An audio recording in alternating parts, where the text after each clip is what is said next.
Ooh. Ooh. Texting. Hi.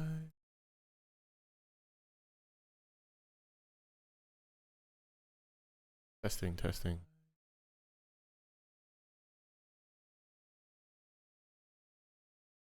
Testing, testing.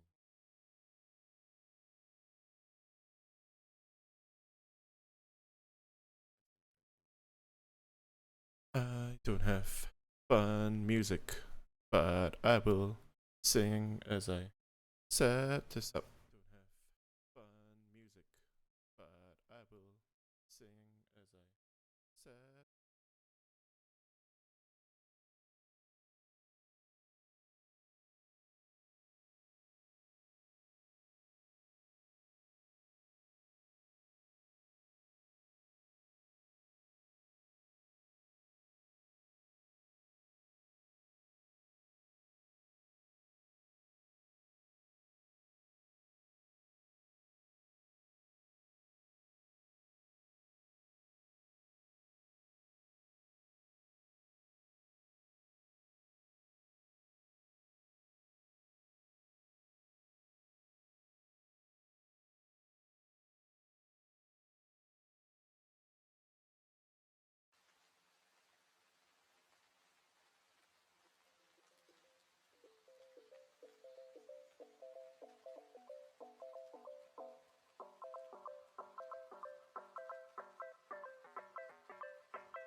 Okay, gotta lower this.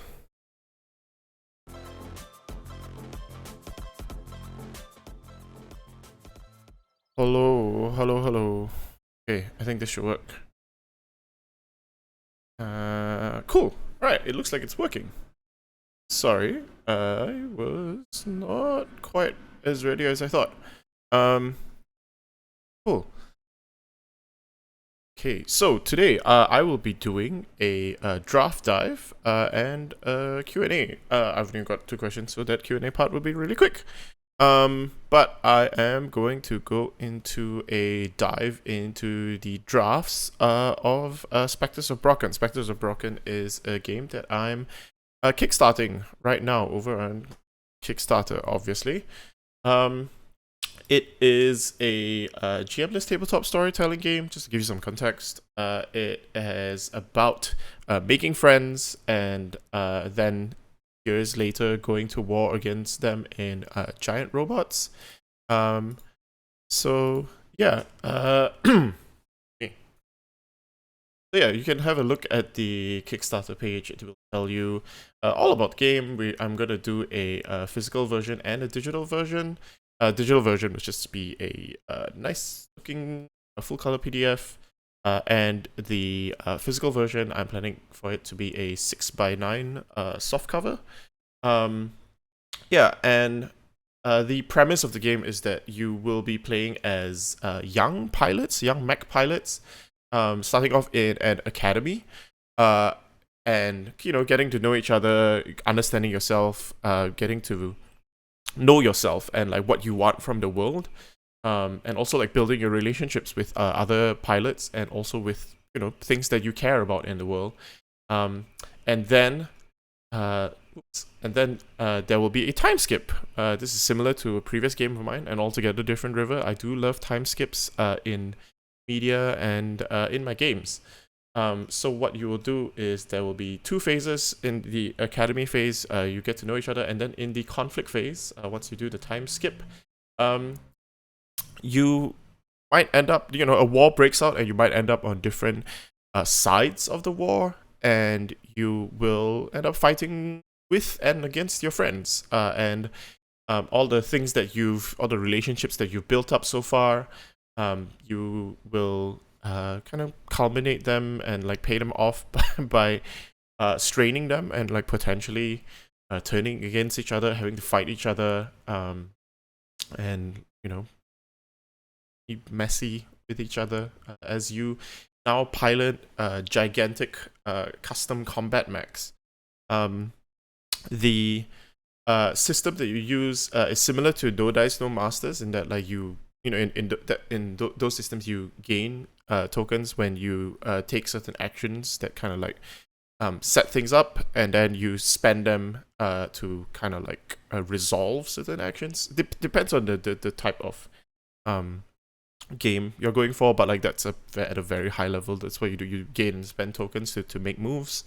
Have your characters make moves. I'm not using like the playbook and the setting playbooks though. This one just has like general moves that everyone can use, because part of the main thing is that you are customizing and creating your character as you go. So it's kind of important that you want to kind of build the character. You're trying to explore your character and build them throughout the academy phase. Academy phase is kind of like playing through character creation. And so because of that, I decided I did want playbooks to guide you that way, because you should be exploring that through play.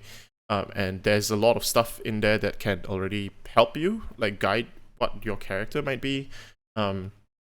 And yeah, because like the main theme of it is trying to figure out who you are, so I didn't want to have a lot of things pre-written. So that's why I'm not using playbooks. But also the other big change here is the use of the word bank. So instead of gaining and spending tokens, you'll be gaining and spending words, which are words or phrases, I guess. It can be like short, two word words. And these will act as prompts. So you set up a word bank at the start of the game, and this acts as sort of like a palette, like similar to how it works in Microscope, or even in Downfall, when you create the haven. It comes from different keywords, and you will use those keywords to kind of like flag things that you're interested in, while you're playing with others, right? You just flag it to other players because it's a GM-less game. That hey, these are topics that I'm interested in. These are things that I'm interested to see happen. So, for example, sacrifice, or betrayal, or it could just be stuff that interesting parts of like the setting that you've created, like say guards or secrets or corporations, right? I say, hey, I want to see more of the corporations that we talked about during setting creation, and so you can gain these words when you introduce like elements of the setting into the scenes as well. So that's one of the ways. Those are the ways that you can gain words. And when you reveal stuff about your character, and then you spend words to kind of like in the academy phase, you are spending words to lock in like your character traits. So when I say you're playing through character creation, at the start of the game, you don't really know, like character creation is just setting up like a single trait and a single bond and a single link for your characters. So it's not a lot of information to go off. But as you play, as you interact with others, as you play out scenes, and you figure out, hey, I think this is who my character is. Similar to like your character, your pilot is also figuring that out about themselves. It's like, hey, do I care about this? like what happens when this situation happens. So as you play, you lock in traits by spending words. So you spend the words, you use that as a prompt, and you then kind of fill in the trait that works off like the prompt, or what happens. Like you don't have to use it, but like it is useful and it's helpful to kind of use the words that you spent as a prompt. So that's how you use it generally. The academy phase, that's how it works. In the conflict phase, there's a bit of complications in there. It works a bit closer to how it works in more general no dice no masters games, in that like you spend them when you make a mistake, or you reveal a weakness, or like a weak move. But in this one, like one of the key reasons you gain words is when you echo stuff that happened in the academy phase. When you do things, so ways that you can gain words is like you can obviously you can like, hey, reveal, like make a mistake, or reveal a weakness or something during a conflict scene. But you can also potentially gain it by like harkening back to the academy phase, and echoing back to things that happened before. And then you spend it to make like big pivotal key actions during the conflict phase. But there's a big thing in the conflict phase, which is you are in giant mechs now. So not only are you acting on your traits, you will reveal new mech features that amplify your actions, right? And when you do that, most likely you will end up spending blood. So that is a new mechanic that appears in the conflict phase, which is blood. And yeah, I'll get to that later. But yeah, you can check out how the game plays. I've done a couple of streams so far, and I'll be doing one stream next week on Thursday. I think it's Thursday morning for me, which means it's Wednesday evening for anyone in the US on the other side of the world. It's pretty much 12 hours directly. So it's like my morning is like mine. Currently, it's 9:44 a.m. for me. So for those on the east coast of the US, it's very easy to convert now when there's no daylight savings. It's just directly 12 p.m. to a.m., a.m. to p.m. So I've done a few streams already, and the next one will be next Wednesday. I believe it's at 6:30 Pacific time, which would be 9:30 a.m. my time. I will have to double check that. But it's actually the same time. So I did one on actual play last week. And we did just the academy phase then, and then we'll be doing the second part of that, the conflict phase, next week. So it'll be at the same time. So whatever time that was, it'll be at the same time. Yeah. So that's it. I'm doing the Kickstarter for that. And yeah, when you spend a bit running around as I look at the page. So the thing about blood in the conflict phase is when you take actions that are dangerous, especially in your mech, someone can give you blood. That someone could be yourself. You could take blood for yourself, or someone could say, hey, that looks risky and dangerous. You should probably take blood for that. And what blood does is that it shows it's the costs of war, essentially. It's the cost of acting in a giant mech. When you take blood, you can either put it onto your own personal character sheet, onto your pilot sheet. That erases one of your traits. You just lose access to that trait. It doesn't mechanically make a lot of, it's not like you're using those traits to gain bonuses on rolls or something like that. But it just means like your character, something has changed about your character, right? Like your actions, your actions that are big and dangerous and deadly will cause your character to change, right? You might lose you might lose your ideals, you might lose your your conviction, or you might lose a part of a part of like what makes your pilot talented. You might lose your potential. You might lose confidence in your skills, for example, or the wherewithal to to see them through. So that's one way that blood can manifest. The consequences of blood can manifest. The other is if you take it into your hand, if you hold the blood into your hand, then you erase one of the links that you've been creating. So something that you care about in the world gets destroyed. Someone you love gets killed. A place that you care about gets blown up. Something that you're linked to gets destroyed. So it is another way for you experience consequences of your actions. In war, there will always be costs. So yeah, that's kind of like the. I thought it would be good to like give a some context before I get into the drafts. So all the stuff that I've been talking about right now, you can have a look at the preview PDF already. It is a fully playable game already with the preview PDF. It's missing a bunch of stuff, and that's what I'm going to Kickstarter for. Obviously, art, but also I would love to add some more game seeds, just things that will help you get started, playing the game quickly. So stuff like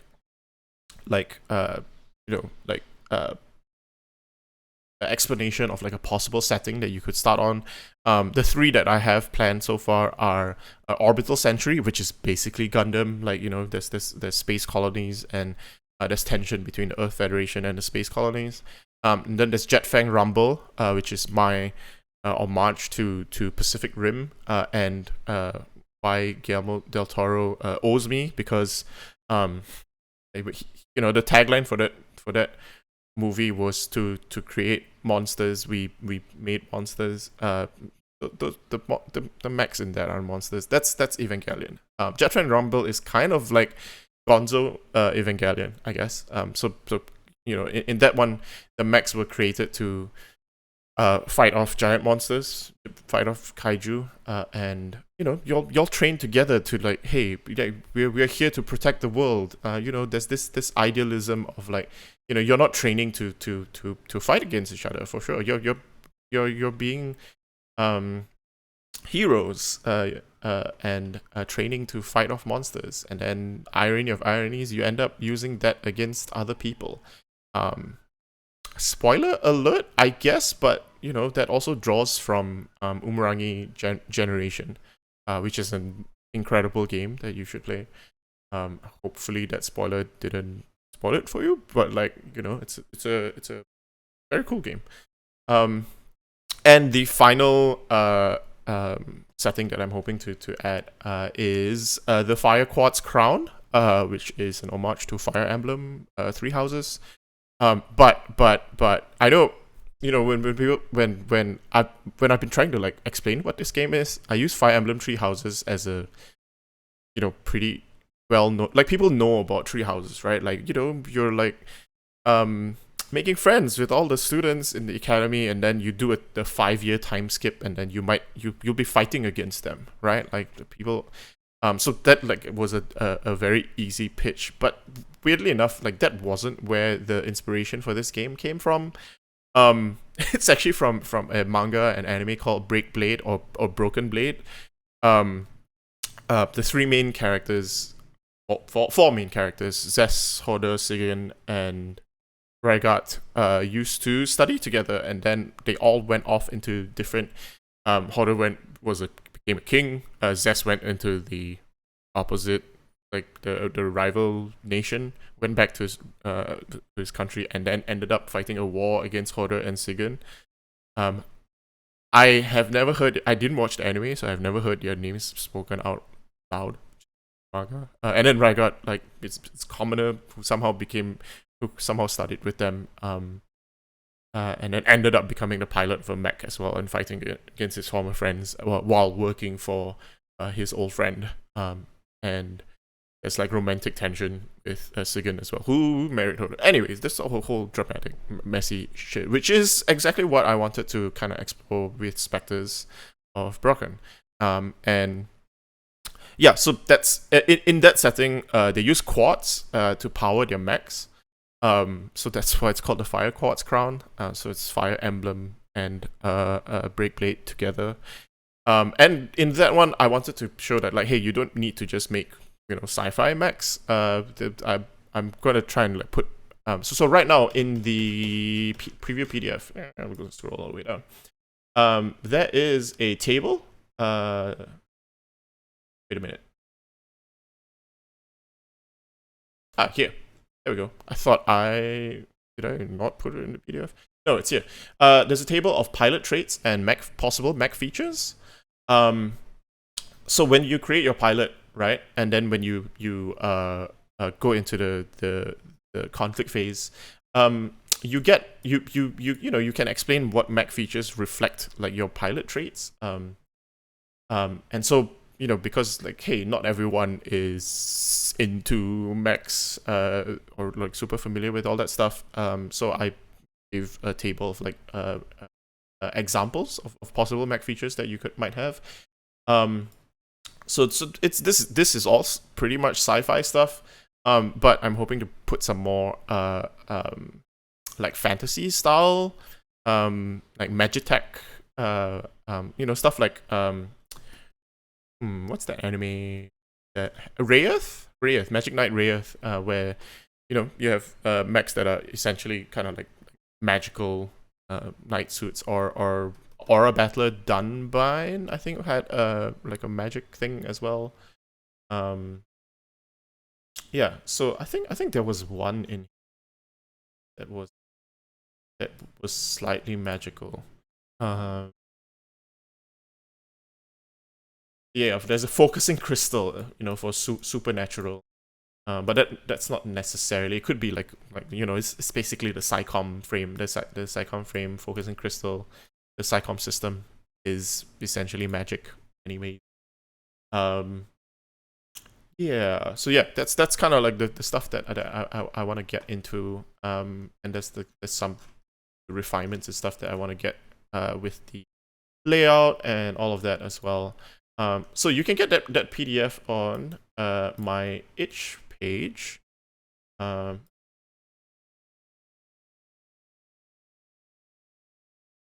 Yeah, so if you go to the itch page, I mean, you can link it to it from the Kickstarter. I should have done that from there. Where is it? Down here.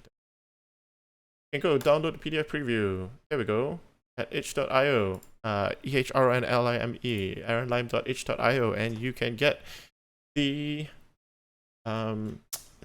so that PDF that you saw here, you can get that here. Just download that right there. And you can start playing. It's a fully playable PDF. Yeah.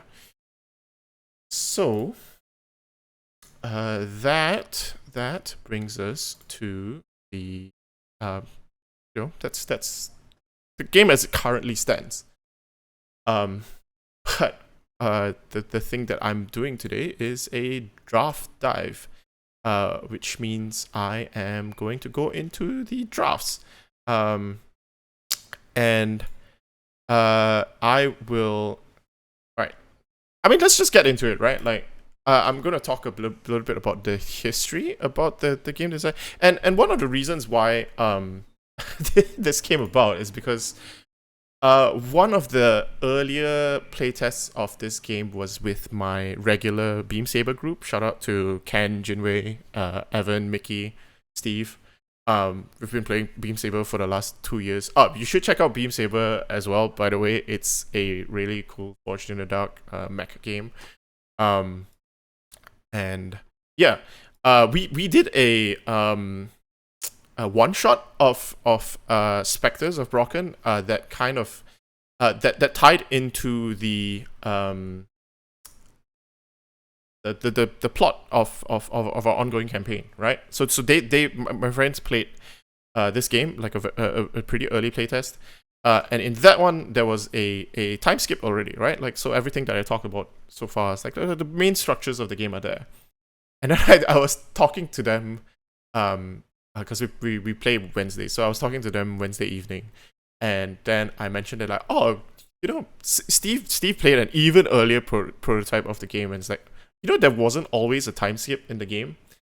And they were surprised because it feels like such an essential part of the game. But like, yeah, the most essential part, like one of the key defining features of the game, was not originally in the game. That came about through the development process. So I thought it would be good. It would be fun to like go through the development process and see how that came about. So yeah. That's my game design folder. I've got a bunch of stuff in. Not all of them. There's a lot of stubs in there. It's just folders with like one thing in there, right? That's three things, but like, it's like usually just like short ideas. But I keep them in folders so I remember. There's one that's just stubs. Okay, yeah. So draft dive time. Let's go. Look, Spectres of Brocken. If I go into my draft, into my design folder, Spectres of Brocken actually has 3 folders: full cover, quarto, and reversed. And that is because the original version of this game. Let's see if I find that one.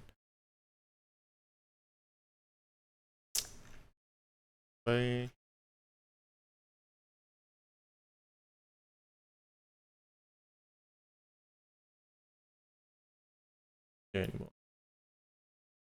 Oh, I'm gonna pull reversed out. Oh yes, I know. There.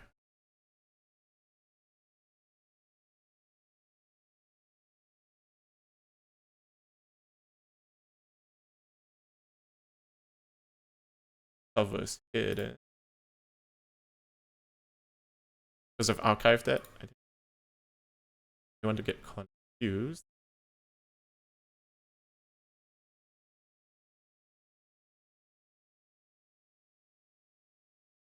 Right. So the original version of Spectres of Brocken is this quarto edition. And it started as a submission to the Emotional Mecha Jam. If you remember, back in 2019, January to February 2019, this is one of the first. Like, I think when did Google Plus die? Google Plus went away. And that was a place where a lot of tabletop RPG creators, designers were like focused on, or that's where a lot of like conversation and like discussion and like sharing of stuff was happening. And when Google Plus shut down, a lot of community was figuring out where to go. Ended up splintering into various Discords, Twitter, like circles. Not Twitter capital C circles, but like small lowercase c circles. But one of the places that we all ended up trying to get to, as we wanted to find places to like put our games, was itch. And the Emotional Mecha Jam was one of the big early, that I remember at least, game, like, because it was like kind of like showing off like, hey, this itch thing, there's some cool stuff that it does that other like stores, like Drive-Thru RPG doesn't like host game jams, right? So this is a key feature of itch and the itch era of tabletop game design that I think is pretty important. Was this game jam about making like mechs, or making games about mechs, or like in a mecha genre that center emotion, right? And hey, I'm a big mecha fan, so obviously I wanted to take part in the jam. And this was the game that I came up with. This was the Quarto edition. And if you look at it, so the player pilot traits are the same. Convictions, instincts, potentials, flaws. That's been there from the start. Wants became beliefs, I think. Bonds, sorry, not beliefs. Once, it's just a change in terminology, became bonds between pilots, and that was like inspired heavily by Ben Robinson's Follow, which is one of my favorite games.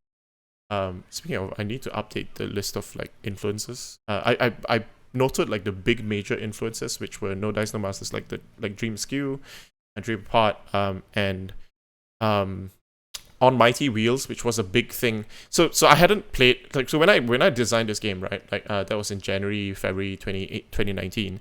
I hadn't played any like belonging outside belonging games before. The first token based kind of like tabletop RPG that I played was Melody Watson's On Mighty Wheels, which is a game about you are players in a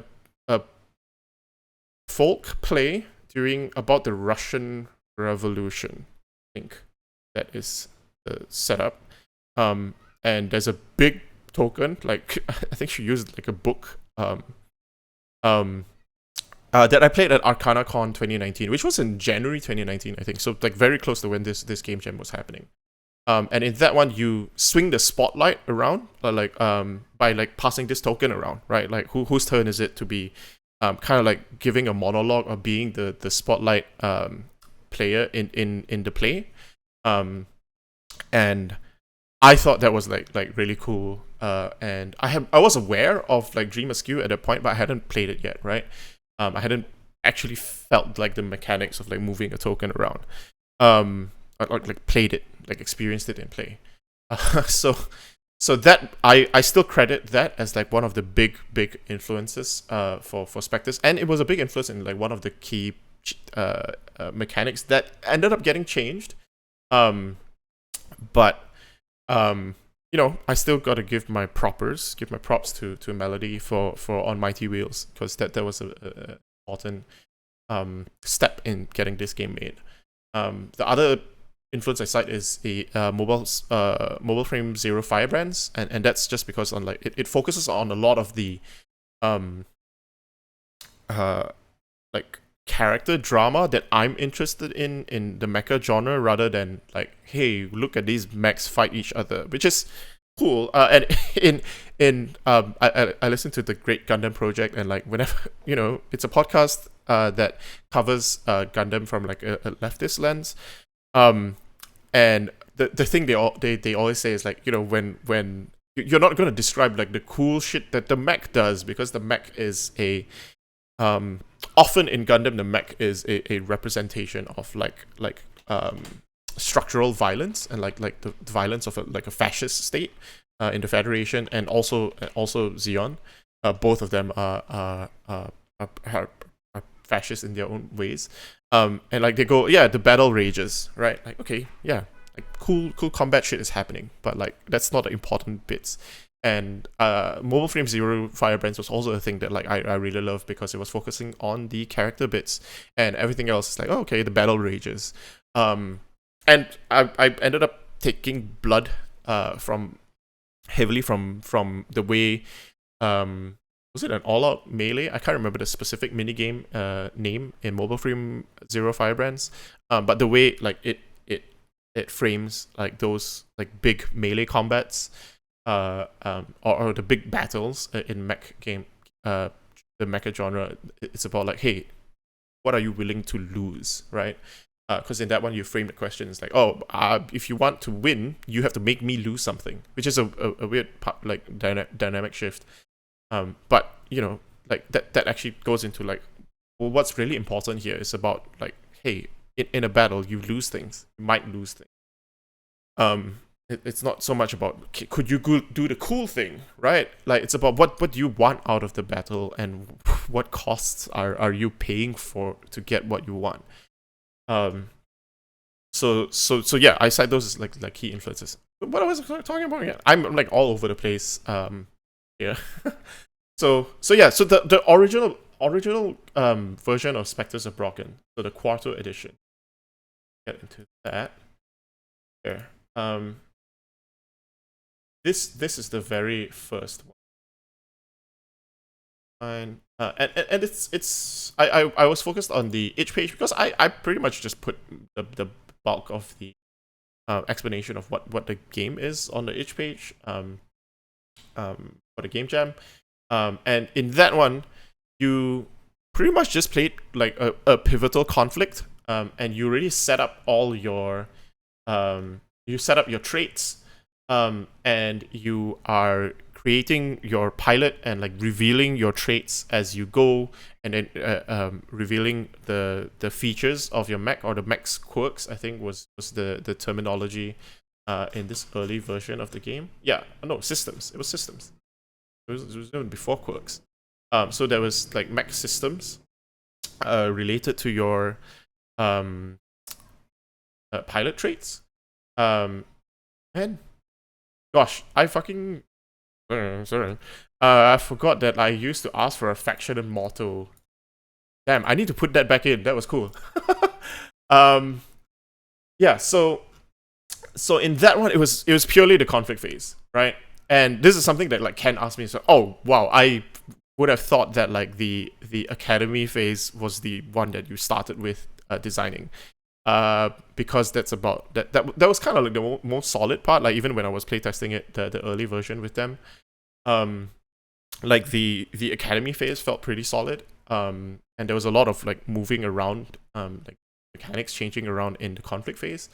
Um, so yeah, can assume that I started from the academy phase, and like, I mean, it kind of is in that like that always was a thing where you only choose one trait from your characters, and you were playing as you play, you fill out the traits, and you um work out who your character is as you play. So that has always been a part of it, like that idea of like creating your character as you play. But the original game really focused on seeing that through conflict, right? Like you are in a war, and you are revealing who you are in that war, and using your mechs to kind of like tell the story of who your characters are. That's why the original, this is the original kind of like intro text for the game, which is about like what your mech represents, right? And that's why what the name of the game refers to as well. A Brocken Spectre is a phenomenon based on it's named after a mountain called the Brocken, where your shadows, you can cast shadows onto clouds, and people can see your shadows from elsewhere and look as if they are giants in the clouds. I originally encountered this as an idea in One Piece during the Skypiea arc. And I was like, oh man, that was like such a cool image, right? Or like of the shadows being cast down onto the clouds, into the seas below.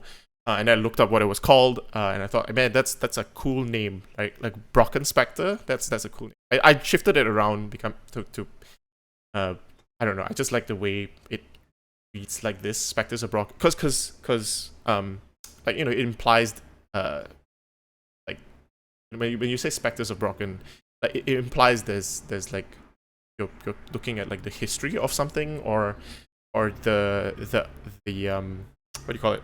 The consequences of something happening, right? Like the shadows of your actions, something like that. So Spectres of Brocken was a nicer name that I landed on. But yeah, like so that was the original kind of like pitch for the game. It's just like, hey, you are creating your characters, and then you design a mech as you go, and reflect who your character is, and you do that through the conflict. And it always was a kind of, I also forgot about this when I was talking to my Team Saber group, is that like it always was a two-phase game, in the sense that you always did two conflicts, right? You always do first conflict and then a second conflict, because I wanted to show that your pilots could change, and that was a thing in a lot of like mech shows, is that you always get the upgrade suit, right? There's the Gundam Wing, and then there's Gundam Wing Zero. There's the in Gundam Double O, you start with the Exia, and then you go into like the Double O, all that kind of nonsense, right? Like so I wanted to have the opportunity for you to upgrade your mech and like show off new features, and show off like how your character has changed as well. So that theme has always been in there, just in a different way. And you can see like the way the moves used to work was like quite restrictive.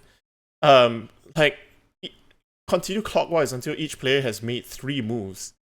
Right, like that's that was before like I played Dream Askew actually, and like felt how it um like fell in love with like how loose it was to like make moves in that style of game. Um, which is why now I don't describe like turn taking or turn order in Spectres.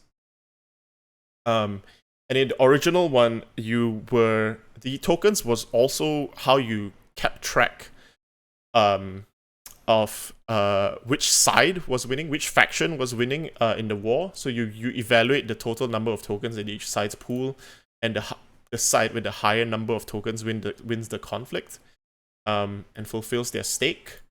The stake became the scene question again.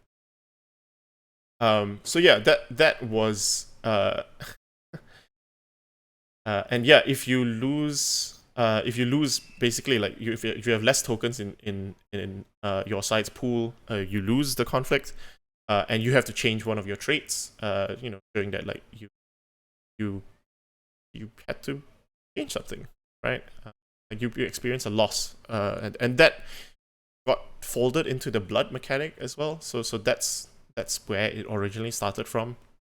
The idea that like if you lose a conflict, you have to change something about yourself. Yeah. So that was the original game, right? Like the moves were a lot simpler, and it was very like mechanical in the sense that like you make moves to like move tokens around. You move two tokens from your personal pool to one side's pool. So it wasn't very much like No Dice No Masters at all. That's why I still cite on Mighty Wheels as the key influence, right, early on. So yeah, like stuff like this. It's like move one of your tokens from your pool to any other pool. So you can. It's kind of like helping other players, right? Like you can take a successful instinct. Sorry, you can take a successful action on your instinct. So each trait used to have its own move essentially. So this is expressing a conviction, acting on instinct, foreshadow a potential, exploit a flaw, right? And then highlight a one, right? So that's a very different way to think about the game, right? And it's about moving tokens between these different pools. I come from like when I come from like before like getting into designing RPGs. I still am like very interested in, and like it's still, I haven't done a lot of like heavy board and card game design in a while, just because of time. But like yeah, that's where I had a lot of experience from, is like designing board and card games. And so like token flow is something that I'm quite familiar with, and so this was a very board gamey thing about like, hey, using your traits to move your tokens around and maneuver yourself to win a war. And then when you move to the second conflict phase, you change your moves. So this was always there. Like there was always a two-phase thing, just in a different way, right? You now like change the moves up. So that instead of having these moves available from the start, you add them on, right? So you could actually access both the original moves and the new set of moves in the conflict phase, right? So you could express conviction, or you could embody one, right? So it shows that you've kind of like leveled up. So instead of just expressing, you're embodying a conviction. Instead of just acting on instinct, you can subvert an instinct. You foreshadow a potential, now you are realizing a potential. And instead of exploiting someone else's flaw, you are using it yourself to overcome your own flaws. And instead of just highlighting or foreshadowing a want, you resolve it, right? So that is the very first version of Spectres of Brocken. Quarto edition. I called it the Quarto edition because it was 4 pages. Not knowing that I think the Quarto term is a book term for a specific size of book. but you know, quarter edition, like that's 4.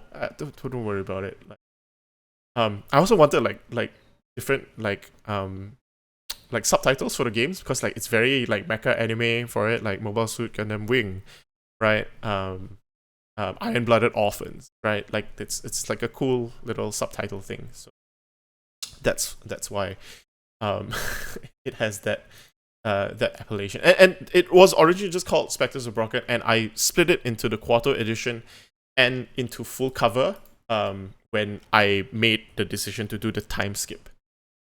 So the time skip version became full cover, and the quarter, like the original, what I made for the game jam, became the quarter edition. I made a slight change. Like you get, I don't know if you can see this, but like this was modified in April 2019. So I playtested this once with Steve. Steve, I mentioned also in my regular Beam Saber group, and ended up playtesting 2 later versions of the game as well. So he is one of the first persons to play this game, and I think one of the only 3 people to play the quarter edition of the game. And this was just cleaning up a bunch of the mechanics. I think it's mostly the same. It's probably just like revising some of these from memory. I'm working off memory here. I'm not doing like a strict comparison of the PDFs, but like I think it was after that playtest I fixed up some of the moves because the way they moved the tokens around didn't quite make sense. So that was that. That's the early version, or the earliest version of Spectres of Brocken. Is this quarter edition. And cover is what it is now. I still have it as full cover, even though I don't use the name in any of the marketing at all. But to me personally, this is still full cover. So, full cover was made in April 2019 as well. I'm going to take some water. Talking for a while now.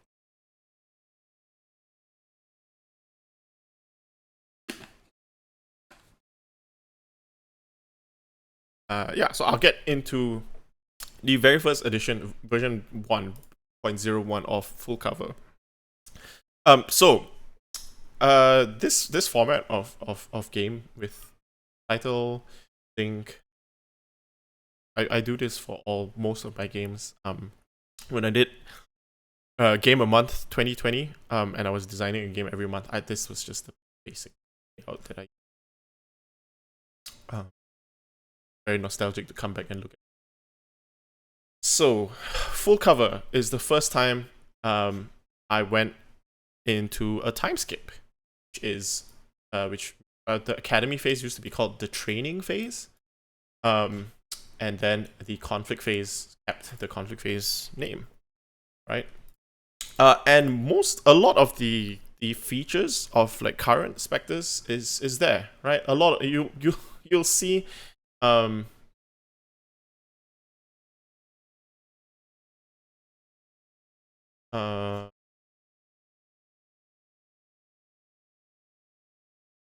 we go. Right, setting up the phase, why and how are mechs important in the world. 3 questions here. Creating a pilot, picking one trait deck. So that's stayed the same. But when you are doing the scenes, you have situations, questions. That was already set up in the first version, in full cover's first version, right? Obviously the questions were shorter back then. The specific phrasing of the scene questions are a bit different. Most of these scene prompts are the same. But in this early version, you didn't use to combine 2 scene prompts. You just picked one to frame the scene. Yeah, like this is very recognizable as Spectres already. In terms of like the format of how a scene works. And yeah, like in the scene questions for the conflict phase, that's pretty much the same as well. think I switched around the order a little bit. Might have refined some of the wording of the scenes, and I call them situations rather than. So a lot of it's just like clarifying terminology. But like I added complications because one of the big things that changed, and I remember this very clearly because this was one of the first times in playtest 0 where we didn't playtest the game, we just discussed the game, and it came up with a really good outcome actually. So I helped run a regular playtesting meetup every Tuesday evenings, Southeast Asia time, at 8 p.m. And now we have a second session that is at Thursday evenings for Pacific time in the US, which means it is Friday morning for us here in Southeast Asia. And we playtest games with each other. And the format that we use is that you only get about an hour. Depends on how many people have brought games and the what games you've brought. But the rule of thumb is you playtest a game in about an hour and you get feedback within that hours. We get through like 2 games a night, usually. And one of those sessions, I didn't bring the game, like we didn't play the game, but I just asked about like, hey, I am finding it like, tricky to like think about. Like I wanted to improve the scenes, right? I wasn't quite happy with the scene prompts that I had. I was like, hey, how can I write better scene prompts? And Giles Pritchard, who is also kickstarting a game right now, Owlbear Omelette on Kickstarter. I think he was the one who, I'm pretty sure, correct me if I'm wrong, but he was the one who suggested, hey, why don't you combine prompts, right? Like, there's a lot of games, Snake Oil, and one of my favorite games is Fun Employed. Like, those kind of presenting games, those party games where you, like, a judge picks a topic and then everyone else gives an answer, gives a prompt. The judge gives a prompt and everyone gives an answer to the prompt, right? And then you pick which is the best one, or the funniest one, right? And one of the ones the ones that I love most of this genre, I think Apples to Apples was the first one, but it was just like, one prompt, one answer. But Snake Oil is one of my favorite iterations of this because you're always combining 2 things to create a new product that you're trying to sell. The setup of the game is that one player is like a potential customer, and then everyone else is trying to combine 2 cards into a brand new product to sell to that customer. And in Fun Employed, you combine up to 4 cards, I think, to present your resume to apply for a job. So combining prompts is like always fun.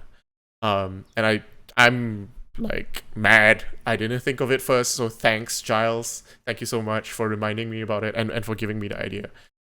Because it's really fun when you like combine 2 different things and see what comes out of it. So for the conflict phase, that's combining like a situation and a complication, and in the academy phase, it is combining just 2 of the same type of situation, which is I feel like this is the more fun version of it, but I went complication. I'll get into it later maybe, but like it's basically just to help with the blood setup. So that was one of the big things that changed from that early version. But like the biggest thing is definitely that it didn't used to be about words. This was a pretty much more straightforward tokens, and very similar to how a straightforward like No Dice No Masters game would work, in that when something goes wrong, make weak move time, right? Or take chances, make mistakes, right? Like show how your traits are manifested as like a weak move. So you gain a token from that.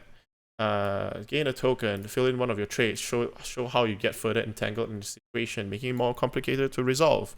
And then you're always trying to resolve situations, take decisive action, spend your token to get through this. And because I played Masks and I was in love with Masks, and I love this move in Masks where you look at someone and tell them who you think they are, I put that move in there as well.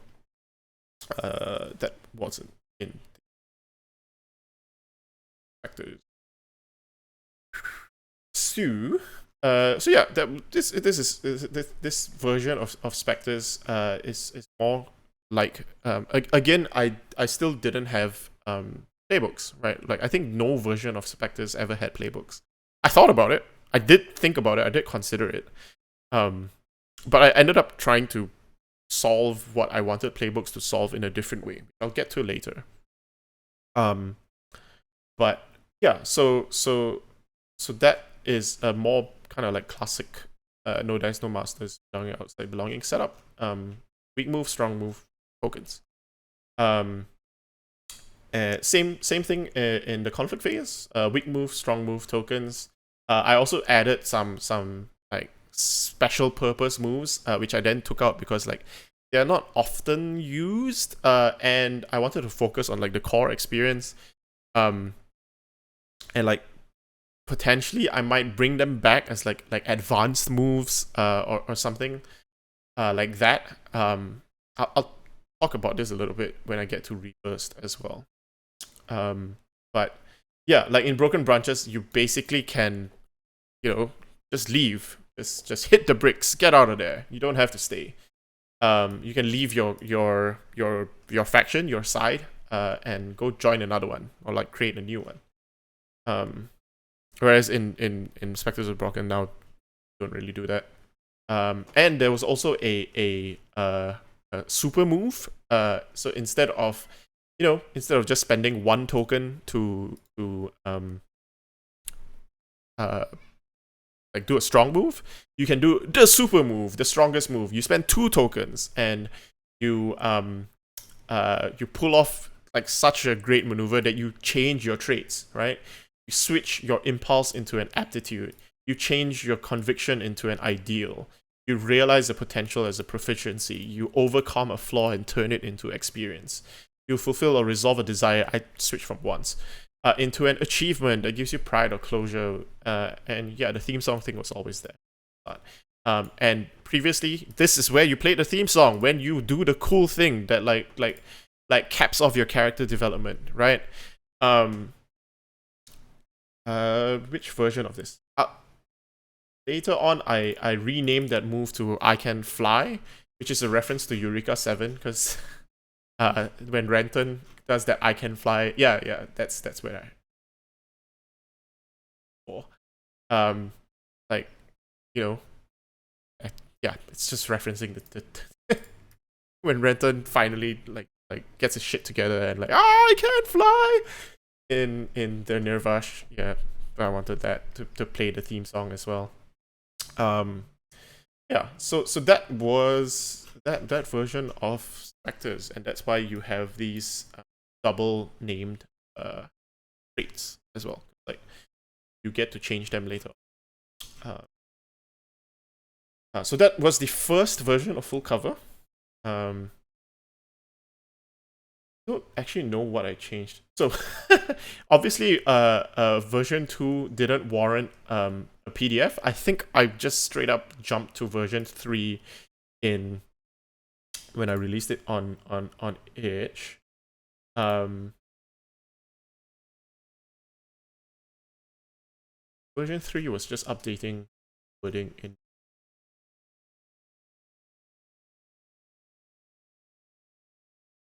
Oh no. Weird. Where is version 3?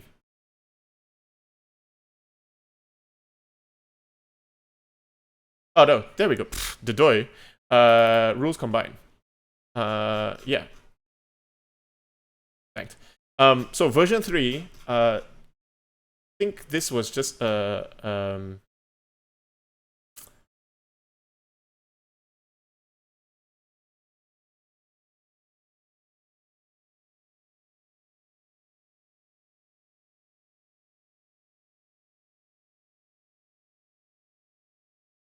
think the main rules didn't change that much, but I changed the move.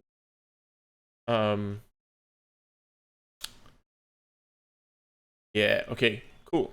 The big thing that I added in version 3 was I've seen this before. Yep, yep. So one of the things that I really loved in a lot of mecha shows, I'm gonna reference Gundam a lot because that's the one I watched the most.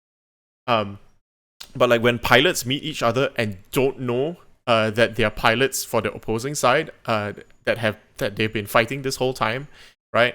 When Amuro meets Rambarel and Hamon in a bar, um, and not, I mean, he finds out very quickly, but like it's really cool when like you meet outside a mech, because like a mech covers and anonymizes you, right? Um, so I wanted to have that thing happen as well. So I think I added a thing in there about, hey, you know, don't you shouldn't recognize each other when you come back into the conflict phase, right? Should be a you know, you as players know it, but like the characters like might not realize that they are fighting against their former friends. And this, I've seen this before. Move was introduced to kind of like give you a thing to do to explain like how one of the quirks on the opposing pilot's mech puts you in a tough spot. So what I wanted this to do was that like I think we had playtested this, and what's this? This was in 2020 already, so it was right before we did that first playtest actually. So this was before playtesting, but like I wanted this to happen, and I wanted the mech quirks to like be more of a prompt for players. It's like, hey, you should care about what quirks people have, what mech quirks people have, and use that as a jumping off point, right? Because if their traits are reflected in their quirks, then when you see a mech's quirks, you should be able to like determine who that pilot is. Like, oh, damn, you use the same kind of like weapon configuration as you did during the academy phase, right? Like I know this person, I've seen this before. And you describe how you learn about the identity of the opposing pilot through that quirk. So that was a move that got added. Also added was "Don't worry, I'll be right behind you," which is yeah, you know, don't worry, like I'll be right behind you. You all go and escape. I'm gonna sacrifice myself, blow myself up. So I wanted a thing where if you have no tokens in the conflict phase, rather than just do that cycle of like do a weak move to gain a token and then spend one. I was like, look, you can do something like incredible here. If you have no tokens, just sacrifice yourself, blow yourself up, blow up your mech, whatever it is. You gain tokens, and you I haven't talked about this one. And then you give those tokens away to like people, and you describe how your sacrifice kind of like keeps them safe. Say something memorable as you die. Play your theme song again. And people who receive tokens from you describe your sacrifice, how your sacrifice affected them, and they can adjust their like traits and desires. But yeah, so that was the additional move that got put in, and obviously I renamed I can Crescendo into I Can Fly. Yeah, I actually did put like just like old times, well, which is a different way of like doing the I've seen this before, and I cleaned it up. Yeah, basically like when you take advantage and anticipate a fellow pilot's moves, you get to spend a token to that. It's basically this, but specifically about recognizing people and like um like working off their traits rather than your own traits. And yeah, you give them the token. There was a lot more like moving tokens around rather than just back and forth in and out of the word bank. Yeah. So that was a big change actually.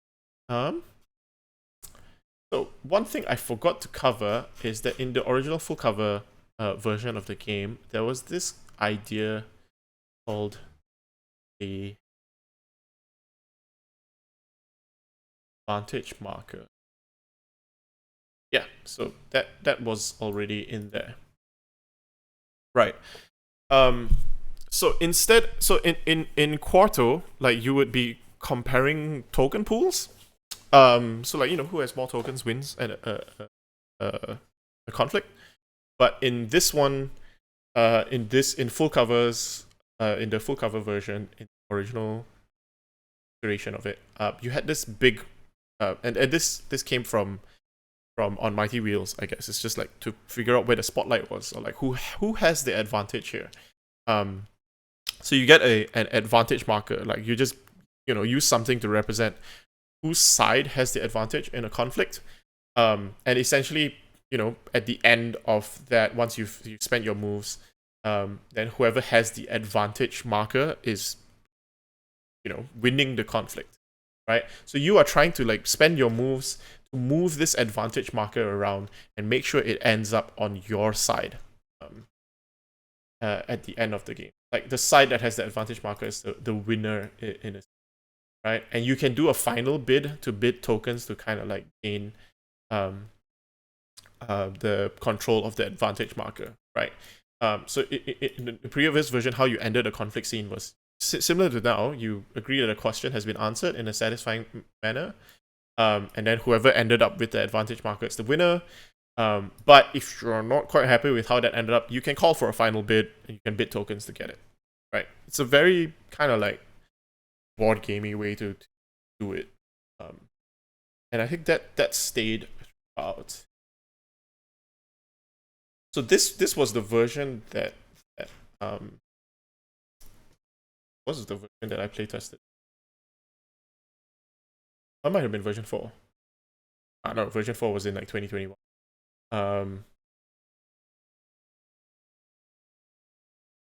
Yeah. So version 4 was, I did another playtest of Spectres later on with some other people from the Brain Trust Discord, and that was,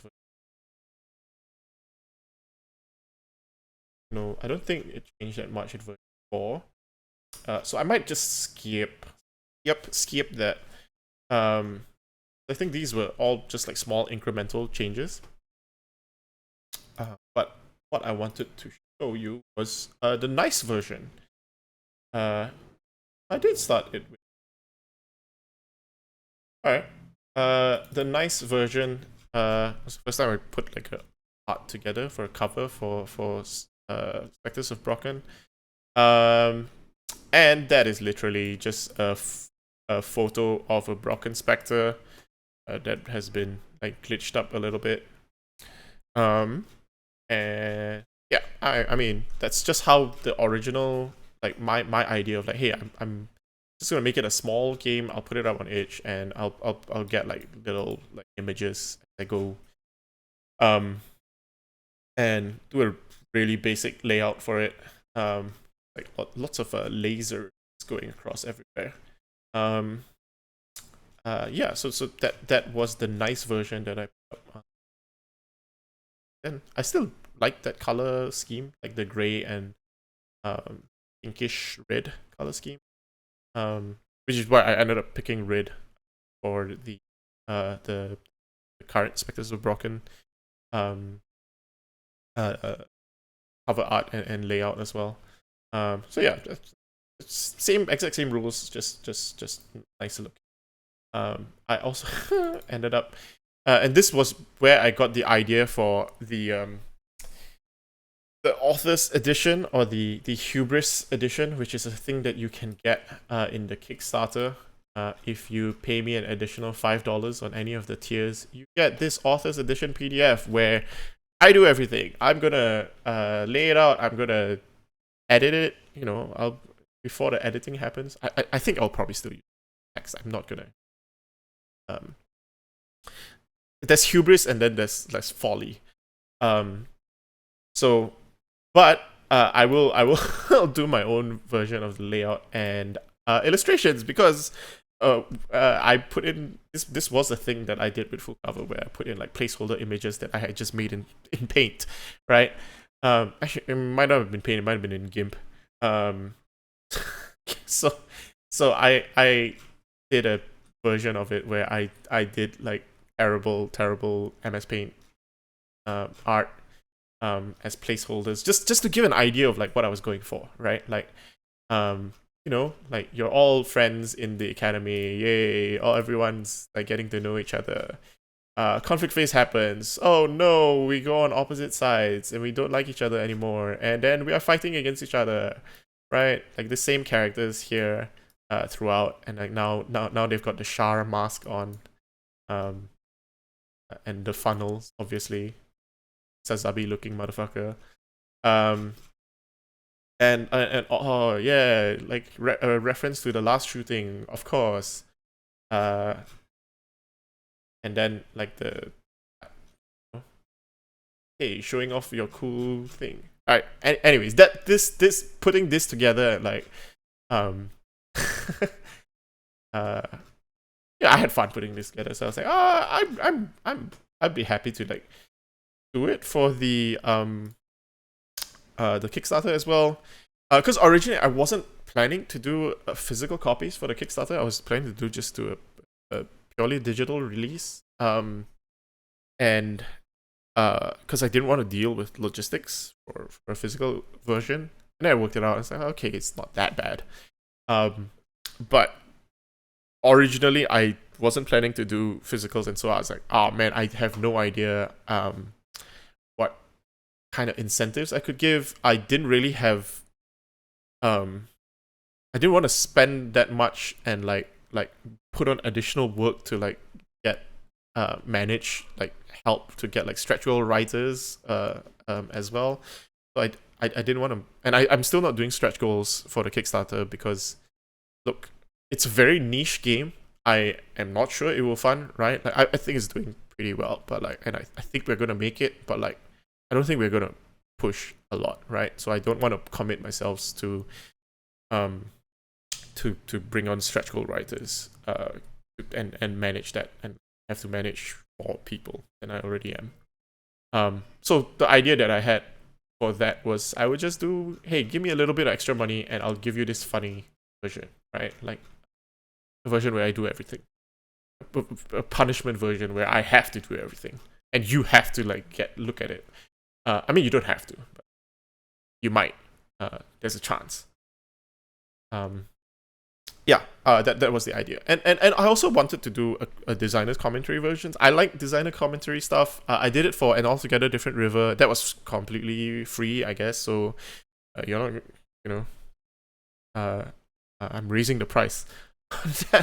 I did a author's like a design commentary on An Altogether Different River, which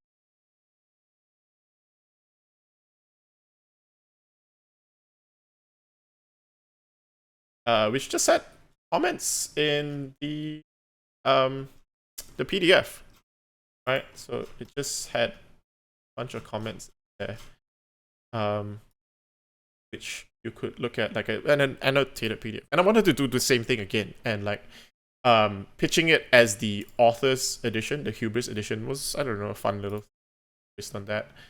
Yeah, that's how that came about. I wanted to show you that, just talk about it. Go back the game. I don't know. If you're watching this, you probably are. Alright, where were we? Cool. So, big changes. I think I'm not gonna go for too much longer. I'm like tired of talking. I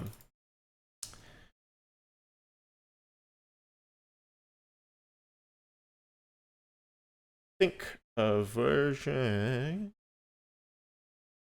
6 had wood. So the two big changes after that is when did words get introduced, and when did blood get introduced. Those are the two.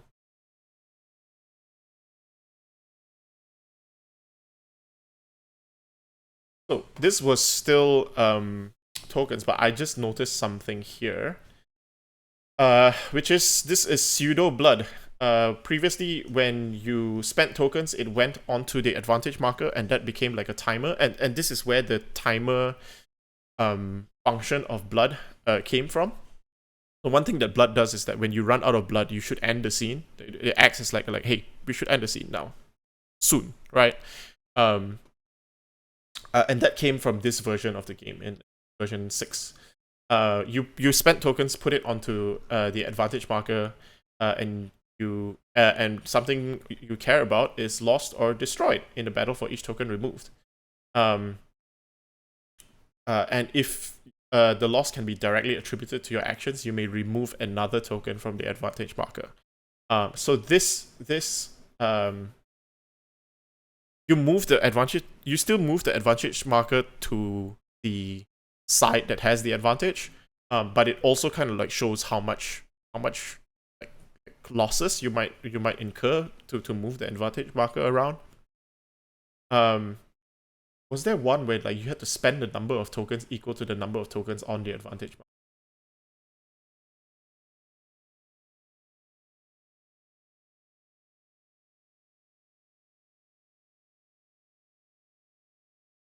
I can't remember.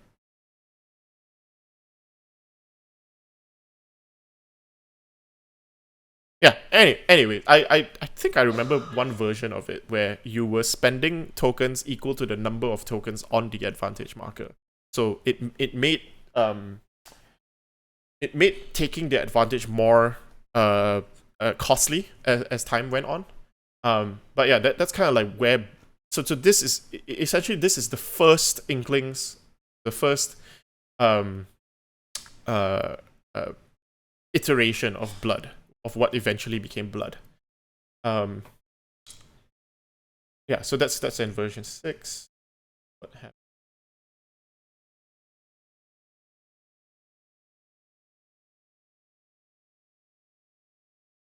Yeah, that's words.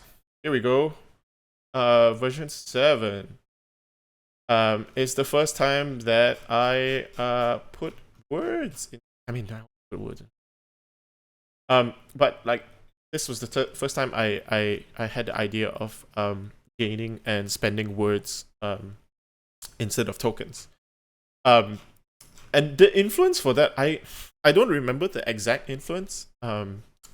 It could have been a few different things. I know I playtested this with the Playtest Zero group again. And it worked pretty well, and so I kept it. But I think one of the big things was aspects in Fate, right? In Fate, you can create aspects of the scene as you play, and then you can invoke those aspects for boosts, or I don't remember all the specific things, but like that was one of the early things in like playing tabletop, like independent or like tabletop RPGs. They are not D&D. I played Fate pretty early on, and that stuck with me, right? I've always thought that was like a cool mechanic. And to look at the timeline of this, August 2021. I might have been aware of Necronautilus by this time, or I might have looked up Necronautilus after. I can't remember, right? Like I don't know exactly. But there's a game called Necronautilus by World Champ game design company. Adam Vess designed it, and it uses words as a key mechanic as well. I'm not 100. I mean, look, regardless of whether I thought about it first before I looked at Necronautilus, I definitely looked at Necronautilus after that, and it influenced like how the continued development of it.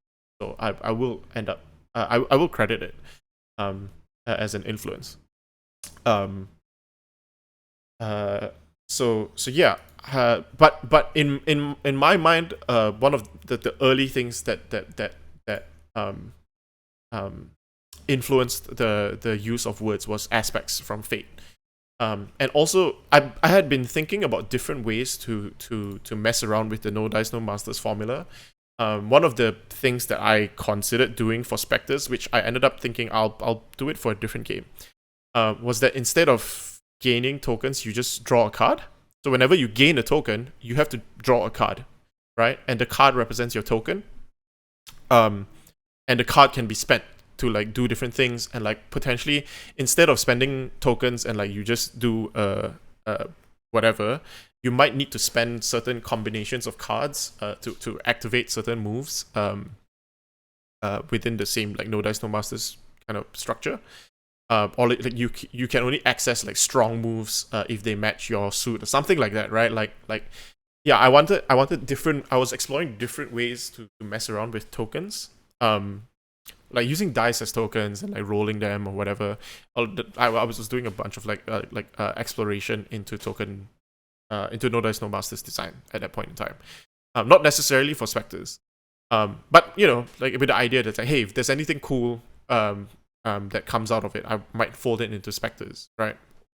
But it was more exploration for like other game design ideas at that point in time. And one of the things I thought of when I was exploring the card design idea was that, this is a token that represents something more than just an abstract thing, right? It's a token with memory in a sense, because it can matter. Like, hey, if I gained the 9 of clubs and I spent the 9 of clubs, that 9 of clubs means something now, right? And if there are moves that let you pass that 9 of clubs around, right? If someone else respends that 9 of clubs, it's like, oh, it's interesting. Why, you know, I spent a 9 of clubs in this manner. How did you spend it? And the exploration of that idea and coupled with the idea of like aspects and fate was like how I stumbled upon the idea of using words as tokens.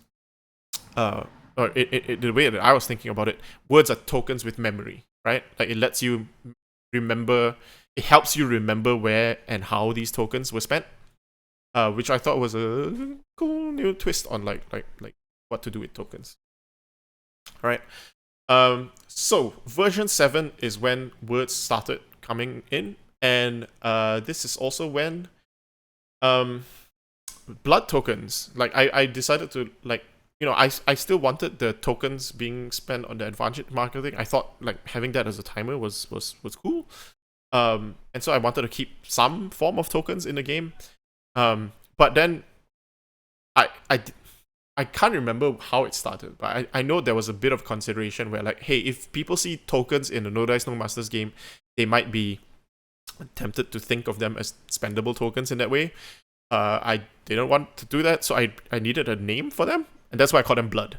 Right? They're just called blood tokens. And you determine like how bloody a scene is based on how many blood tokens are on the battle record. So at this point, like it was pretty similar to the previous version. Like it's pretty much just a straight port. Like replace tokens and rename the other relevant spendable tokens as blood tokens, right? Yeah. Yeah. That was also. I also gave you moves that you could do when you died. This is definitely the feature bloat, like the scope creep phase of game design. I was like adding a whole bunch of stuff, and like this was the coda as well. Damn. Yeah. Because this was in 2021 already. So in 2020, I was doing Game of Month, and I designed. I wanted to you know, low hanging fruit. I had no ideas for 1 month. I was like, hey, I'm gonna hack my own game. Okay. And instead of doing academy and then a conflict, this would switch them around, right? Or like or at least do the conflict first. And it was also part of a thing where like I really like the like long denouements, and like seeing where everyone went to like after the war was something that I was interested in. So I designed, I think, a bad version of Spectres called Reversed. And it would reverse it such that like you start with the conflict phase and then you end with a non-conflict phase, right? Like that's why it's called reverse. But essentially the idea was that it would be a coda to the conflict, and you would be figuring out, what do you do with yourself after you fought a war, right? And hey, what are the symbols, like what are the things that you were fighting for, and like what did they become, right? And like your mech becomes a symbol, like all the aesthetics of your mech becomes like symbols that get appropriated, that get manipulated in the new age, new post-war age, right? So there were echoes to like what happened in the conflict, and that became stuff that that you would have to impact like your own life or on someone else or like a major community. And you can tell I also put in the ICU, the conflict phase as well, or like the phase you've changed from when you were in the war. Yeah, so I made that as like a side project. I think it's pretty bad. I think there's a lot of stuff in there that doesn't work. But I wanted to kind of like explore that part of it, right? So this time, during the scope creep phase of Spectres, I folded that in as a third phase, as the coda phase in Spectres, and I formalized a bunch of stuff in like the battle record just so that it would have a place to put the blood. And in adapting reversed, I changed some of the stuff such that you, instead of just like having a list of symbols that you were creating out of your mech and your traits, I specifically made them monuments and memorials. And that was always the thing. Like monuments represented like good things or like key like triumphs like that happened, and memorials were tragedies and losses, war, and how they got reinterpreted after the war. Right, monuments can be bad too. Right, like your crowning victory can be used and appropriated by an incoming terrible government. And the other thing that I did was, and this is where links came from. So in the current version of Spectres, you create links that you then destroy when you take blood. This used to be the manifest. I wanted all M names, being cute. And the manifest is just things that might be at risk during a conflict, right? And you will destroy stuff in the manifest, and you will move stuff from the manifest to the monuments or to the memorials, right? Yeah, so that was I still had the symbols in the photo sheet. But the symbols were based off the. Yeah. So that was version 8 of Spectres. Wow. I've been good. Alright. I think that's pretty much almost where we are at. Almost. Version 10. Started putting. Nope, it's still a single prompt.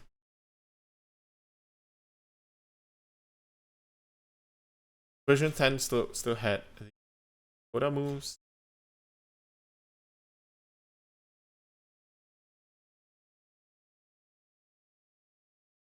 Yeah.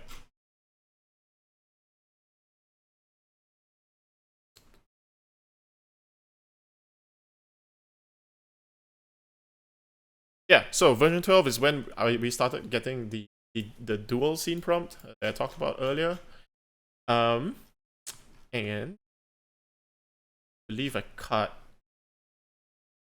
Yeah, I didn't outright cut it, but I put it all as work in progress. Just like, look, I'm thinking about cutting it because I need to focus down on finishing up the first two phases. And other than, I think I still left the expanded conflict moves in there. It's like, hey, if you want, you can have like advanced moves. Even when your pilot is dead, right? You die. You can still do stuff. But it pretty much the moves list was the thing that was changing the most. Um, Time Marches On used to be a move because I wanted anything that added or moved words in and out of the word bank. I wanted to classify as moves to kind of like be consistent about it with the player. I realized I just it's always done as part of the setup of the conflict phase, so I just moved that into the setup of the I focused back down on, instead of just doing weak move, strong move, I focused on the interactions and connections. So that became words on the battlefield and making sure that it's about making connections. And I refined that also to like echoing back to academy phase. But you look at that, that's pretty much the same moves list as what's in currently here in Spectres. And I had the thing about blood going onto your sheet and blood remaining in your hand. And then I think at this point I had much settled on the academy phase, and like getting words out of the word bank by adding details. That was one of the big things that got added, because I wanted that's when I realized that, hey, when you set up the word bank at the start of the game, so one of the earlier versions, I realized we need to set up a word bank at the start of the game. All right, we need to set it up. Otherwise, like, if everyone just comes up with words whenever you gain words, like, there's a bit of downtime in like thinking of new words, and picking the right word to gain when you gain a word, right? So I thought, look, I'm just gonna give a little bit of a push here, just make a bunch of words, put it into the word bank at the start of the game, and then I realized that works nicely as like a palette, like a pseudo palette from Microscope, and so I added in a move where you could gain words out of the word bank when you use it as a palette when you add stuff that you talked about. Yeah, so that brings us pretty much to where we are at today. It's pretty close. This was the early preview. I think I cut this got turned into the preview document. I think there's still some changes in then from other playtesting. Mainly in wordings and like yes, the big thing that got changes was, instead of doing a full-on coda phase, I turned it into the ending the conflict phase procedure, and then for each monument, you know, so I looked to Fiasco and like how that handled the denouement, and the like, you know, like expanding the epilogue, right? Like usually you would just say, hey, give an epilogue about what happened to your character. So instead of a codified coda phase, haha, I just gave like a procedure here about like, hey, just based on the monuments, based on the memorials that have happened, that you've created in the game, you kind of think about the things that I wanted you to think about in the coda phase, right? And explore the themes that I wanted to explore, but without all the baggage, all the mechanical baggage of that. I don't know whether I'll come back to the idea of the coda phase. You know, maybe if someone else wants to hack it and do a better job than I did, you're very welcome to. But I think I will just leave this for now. I'm focused on like doing the Kickstarter and actually finishing the core book for now. I'll think about a coda phase and all the other stuff later on. But yeah, this was a dive through all the different previous versions of Spectres of Brocken. This went quite a while. I hope that was useful, fun. I don't know if it was entertaining, but like it was good for me to like look through some. It was nice to like just look through like some of the things that happen, and like, hey, actually making up a faction motto that whips, man. Like I should bring it back. Yeah, that was a good thing to It was fun for me. Okay, I don't care about y'all. It was fun for me to like go back and see how it's changed through all this. Um, yeah. I said this would be part Q and A as well, and it's like an hour and a half. So I will these tabs.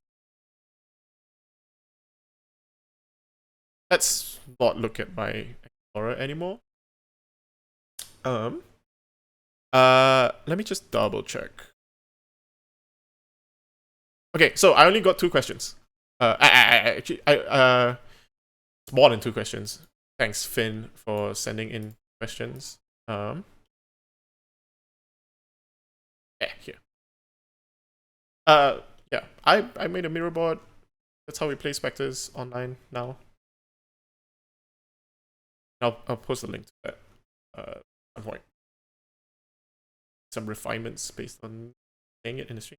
So, I'll just do these sets of questions. It's actually 3 questions. But these came from Finn, who was really instrumental in like some of the playtests of the game as well. Oh, also, I should mention a lot of the stuff that I talked about today. I guess you don't need to listen to it anymore because I've covered a lot of it. But like, I don't even remember exactly what I talked about. So like, maybe I talked about other stuff.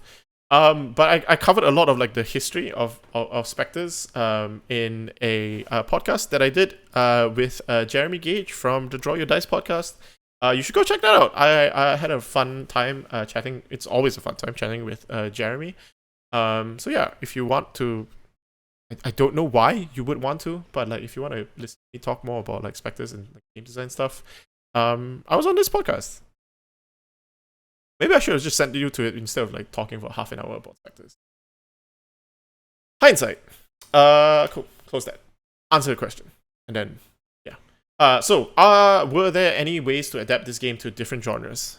Yes, the answer for this is yes. I've been thinking about this, and I spoke about this a little bit on I think on Draw Your Dice as well. So I've already talked about like the different starting seeds, which is, you know, you can do military sci-fi like Gonzo, or more I don't know, like tokusatsu style, I guess, like mecha. Yeah, Evangelion is a tokusatsu show. And you can do like Magitech stuff in the Fire Quartz Crown. But they're all still kind of like mecha genres. I've thought about this in that like a way that you could adapt this is you can because the really important thing here is that there's a time skip and there's you want to see 2 versions of a character and how they have developed, right? So that's one of the key tenets of the game that is not linked to the mecha genre. And the other thing is about like how, you know, how time changes your relationships to other people.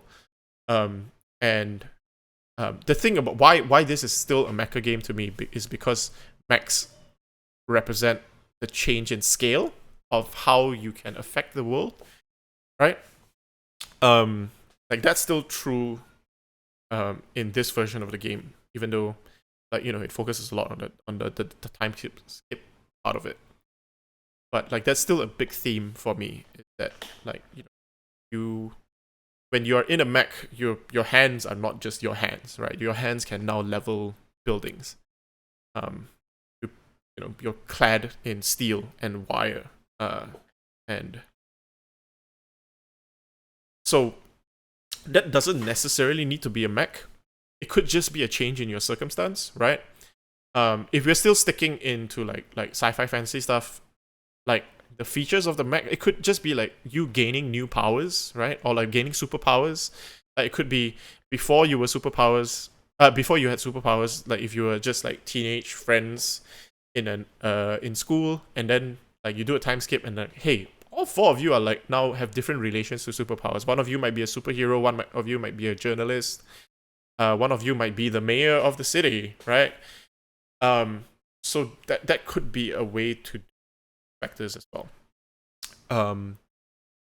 or like a more mundane thing, right? Like it doesn't even have to be superpowers. It's just like, hey, you have children now. Like you have people that you can influence. You are a CEO of a company.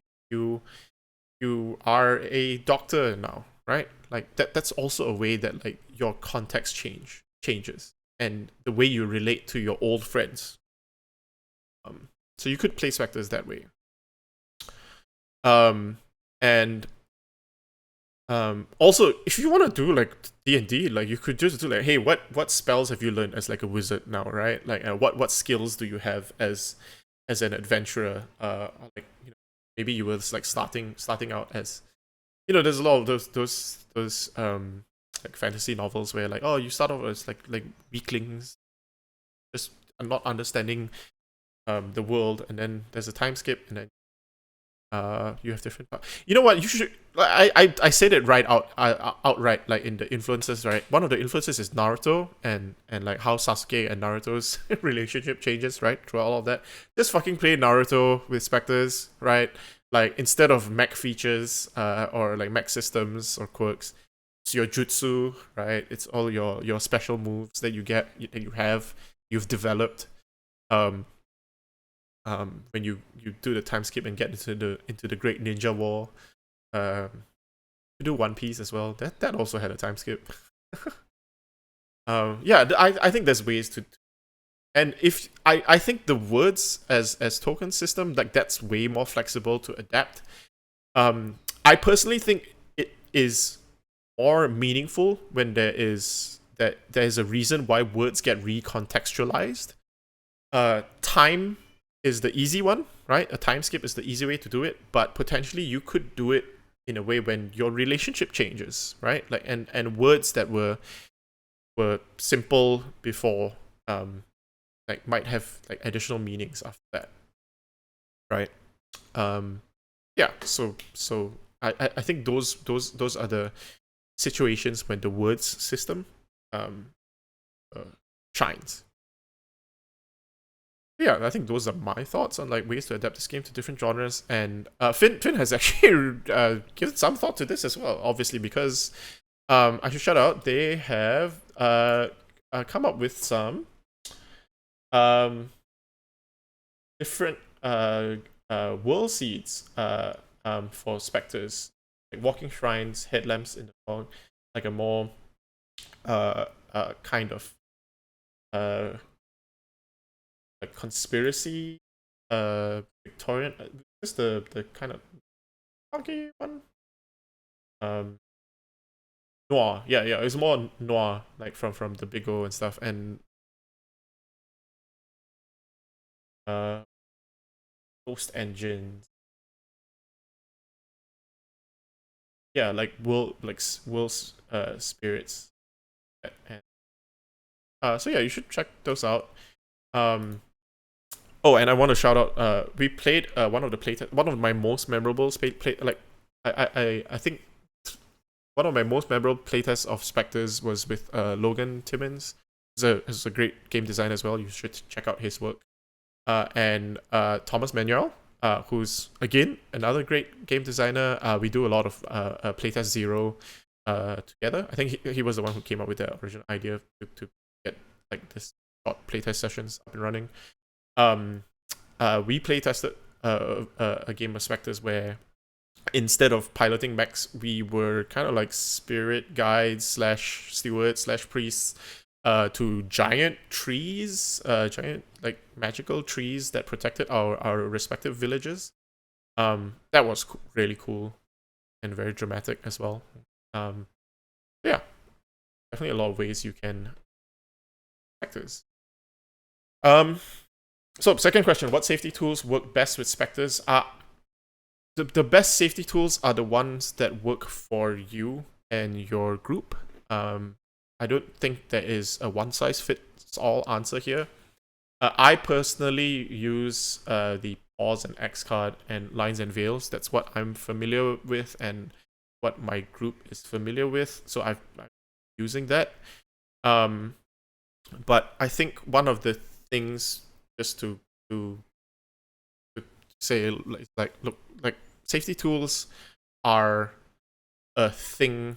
They are a tool that you can use, but like the important thing is about developing like safety as a practice, as a approach, right? To how you treat people, how you consider people and their needs as well. So I think the most important thing there, what works best, is to develop a working relationship with people that you want to support them. You want to play games together and everyone feels comfortable. Like, especially in GM-less games, I find like, it's about providing a space that people feel comfortable being creative in, and that because the thing is, mistakes are going to happen, misunderstandings are going to happen, right? Like there's that absolute terror feel between humans, to get into the mecha terminology, and you're not going to be able to 100% understand each other. That's just truth, right? That's just going to happen. There's going to be misunderstandings and friction, right? There's going to be friction between. So, like the absolute basis for that is to have the understanding that each want to treat each other as people and hold each other in a space that like you're comfortable being creative in, because being creative is being vulnerable, and putting yourself out there. So it's not really about it's not just about safety and comfort. It's about building the conducive environment for creativity, right? I think that is a thing to consider. Yeah. Oh, Ken in the chat says recall a session I had a spot. Yeah, so we had some ones which in the Jetfang Rumble setup where like it's max as sports, right? Oh yeah, we had the combat curling one as well. That was that was a really fun game. we came up with the idea that we were training in an academy together because we had decided to use max and send them onto asteroids to play this combat curling sport. And we came up with we came up with terms for all like the different positions on the game. There was the hogger and the snitch, the tattletale or something like that. Because you need to scout out where the other teams are. Because it wasn't just combat curling, it was like battle royale curling, right? Like you have a target that you have to send a thing to, and then you can interfere with each other. Like, yeah. So yeah, that was like a big sporting one. We've also done like max as like combat sports, like as a stand-in for like wrestling. It's G Gundam, right? Like instead of fighting wars, you send your max to fight each other. And yeah, like a good idea, like trainee drivers and then later F1 cars as your avatars. That's like a cool way to like do a different genre, as well. Great idea, Ken. Last one was this last question in this set is a practical one. Like, how short or long can the time jump between acts be? I think the best like narrative payoff is like you should time jump at least a year, right? Like a whole season should pass before you come back and revisit the characters. But honestly, as short as like not a metaphorical season, but a literal like season, like as short as like, hey, like 6 months have gone by. Seasons are 3 months. 3 months have gone by, and like suddenly like this usually happens when like the academy phase ends in like the war immediately starting out, right? Like this is the the end of episode 1 of Gundam Unicorn, where your academy gets blown up because a war has broken out. In that one, like doing a short time jump is pretty workable, right? You could do it like even a few weeks, and like suddenly you're all on different sides fighting each other. But my personal preference is to do at least a year, to 5 years. 5 years, I think, is probably a really nice spot as well. Because you can grow up from teens into young adults and like have a lot more responsibilities, and you could become like captains rather than just ace pilots. So like you can put your subordinates at risk, in addition to just like people that you knew from the past, right? That allows you time to like develop this whole new life that is separate from the academy. So like a time skip that is as long as the time that you spend in the academy is probably good. Cool. And this two questions here are more very specific to what I'm doing with the draft dive here. Is that what's something I cut that will absolutely find life in another design?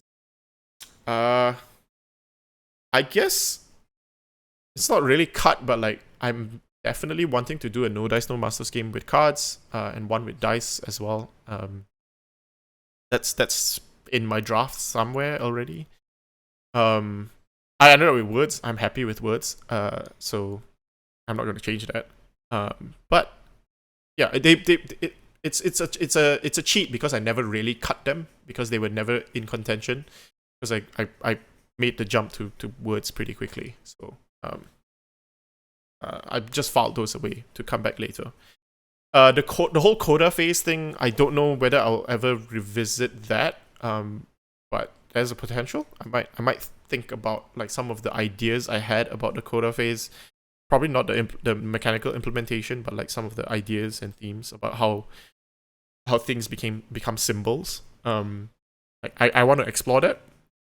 And I might do that in a different game. And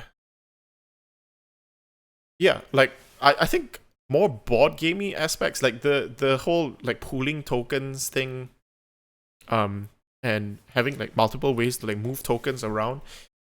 That's another thing that I might think of bringing back as well. Like talking about it again, going back and looking at the quarter edition, like the early version of Spectres. It's like, man, actually, now that I've thought about it, it's like maybe there is a way to like bring that back. Yeah. And the last question here is that what's something you cut that will never belong in any game ever? I am loath to say never. Right.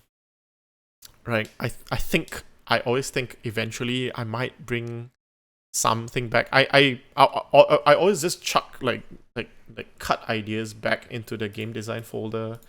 Probably in stubs. Stuff in there. That's from cut stuff. I think there's back 2019 when I did have the game design notebook ideas and stuff. Stuff that I cut, I put it back in that long list of game design ideas as well. Yeah. So yeah, I don't know that I would never ever bring anything back. It's always just like, it wasn't the right fit. Yeah. I don't know. Like even now, I think I was like, yeah, I could do that again. I could fix that. I can fix him. I can make him worse. So yeah, I don't know that I would ever cut something and it would never ever come back. Right. I think I can think of situations where that happens. Right. If a mechanic really is like antithetical to like what I want to make in games. But at least for Spectres, I think the stuff that I cut from Spectres is stuff that I'm interested in and interested in revisiting. So I will have to answer it that way for now. Oops. Yeah. yeah, I think that's it. It's almost like 2 hours. Wow, I can really talk when I get going, huh? Um, think I've had any more questions. Uh, I'll just leave it at that lah.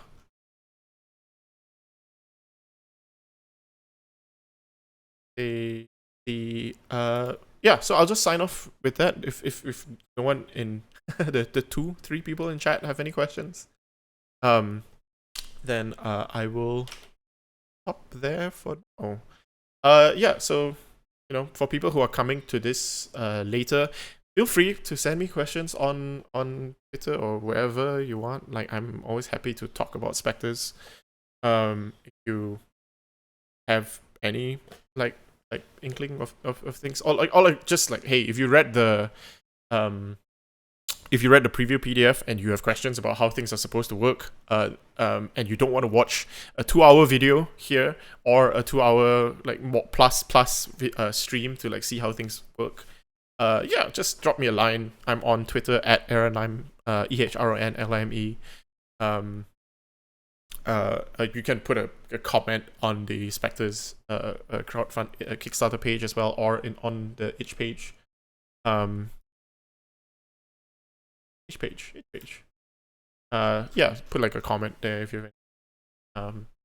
And I've also done like some other like design dive stuff. Like, there's more details about stuff that I was updating in Spectres. You can go subscribe to my newsletter at perfect-hole.ghost.io.